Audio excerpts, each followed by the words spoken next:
turning pages, night turning days. I'm tired of waiting. I gotta make it.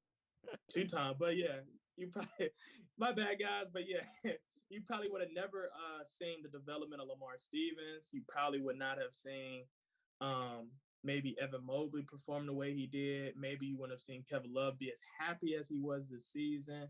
Maybe you would not have seen the defense be as fluid, at least for the first half, because everybody seemed to be bought in because they knew they would play harder on defense because they knew they was going to get the ball on the other end. So, maybe, if you're doing that, what if? But that's that's something I'm kind of intrigued about, honestly. And I think a lot of Cavs fans is too. So I can see it go both ways, but yeah, it's very tough. Before I get into what I want to say, what are we doing about your meeting time? Are we gonna reset the podcast, or like we're gonna jump into a new Zoom? Because I don't know why you've got a meeting time on yours. I don't know either. And the crazy thing, and I know it's not 40 minutes too, so it's probably because I was in here a little earlier. I don't know. I'm gonna have to figure out something. Because I might, well, if the timer ends, I'm probably just gonna stop it. Yeah, but and we can start a new Zoom, by the way. We could probably just do that. Yeah. But yeah, I'm gonna have to figure out something, man. Yeah. What I was gonna say is this is probably one of the boldest takes I've ever heard. I'm sure a couple of you guys watching this remember someone saying this a couple of years ago.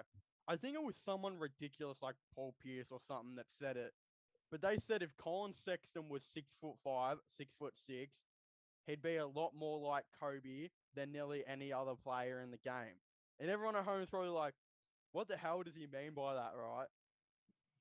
Collin Sexton, like watching him on the court, defensively he's not the greatest, but the way he tries, the effort he puts in was very similar to that Mamba mentality. And his shot creating and scoring and willingness to not pass to an open teammate was very, very Kobe-like, And could you imagine if Collin Sexton was 6'6", dude, he'd be one of the best players in the game, I swear, because his shot creation at his height is very, very good. Yeah. And he's like, the way he tries and performs defensively, I wonder, is that a bold comparison to say if he was 6'6", he'd be like very similar to like a, Kobe Bryant type player? To me personally, I think it is a bold. I don't remember who said it, by the way. I can't remember, but some of the people at home 100% can back me up here. This has been said by like a Paul Pierce type guy.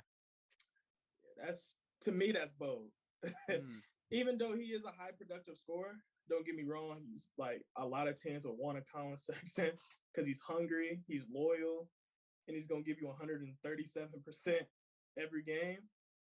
But I'm not sure about that Kobe compare. At least not yet. Not yet, yeah. Not yet. Like, I would have to see at least 2 more years out of him to really give him, But as of right now, if you want to say this was like a couple years ago when he was dropping 25 a game at one stage and playing absolutely mental while everyone around him just sucked. Not the Cavs team. What a team we had. God bless the Cavs, man. Not very good at all. What do you think?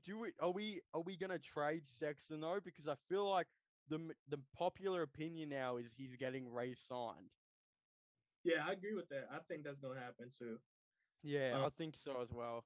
I think that's gonna happen too. And I think the biggest hint to that, or one of them, is the reason why we didn't try to go after Cam Reddish. Because then it came out that at first we was pursuing him, but then they said we had too many shot creators. We had too many potential shot creators on the team, right? And when you look at the roster when that speculation, we didn't even have Caris yet. So it was really just DG. It was really DG.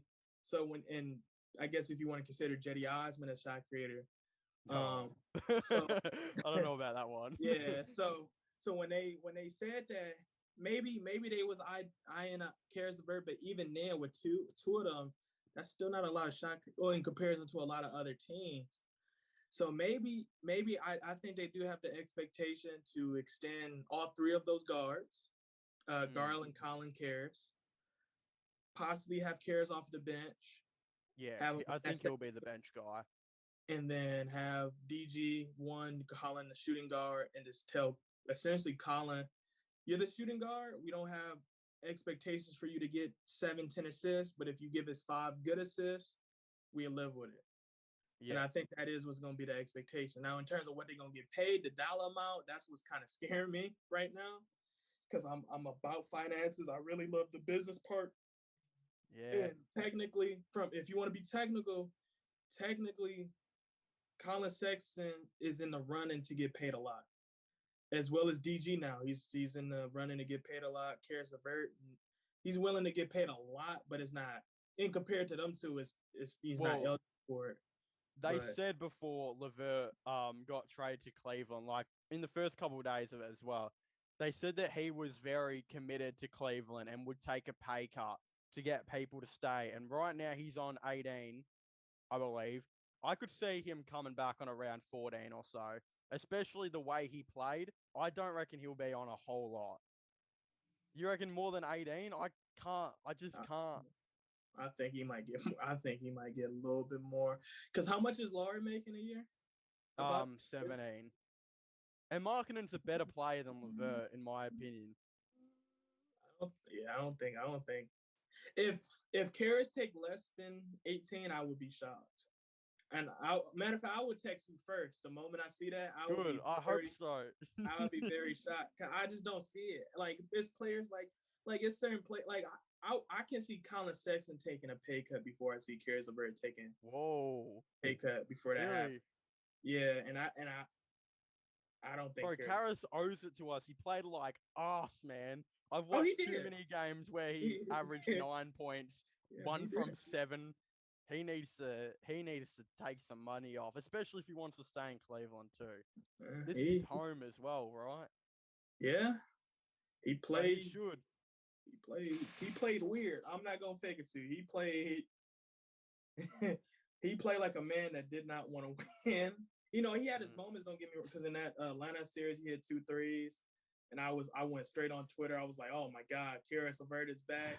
You know, and then the rest of the game, he went right back to the normal Caris LeVert. He was wasting too much time on the clock. He was throwing the ball, basically, and for some reason, it's like Caris LeVert, he came to Cleveland and just forgot his size.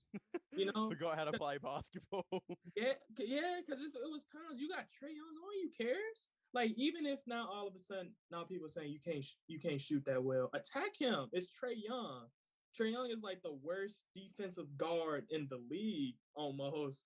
Like, and I know they're switching a lot. This is why DG had a very difficult time trying to get anything off, especially on the perimeter. They kept running them off.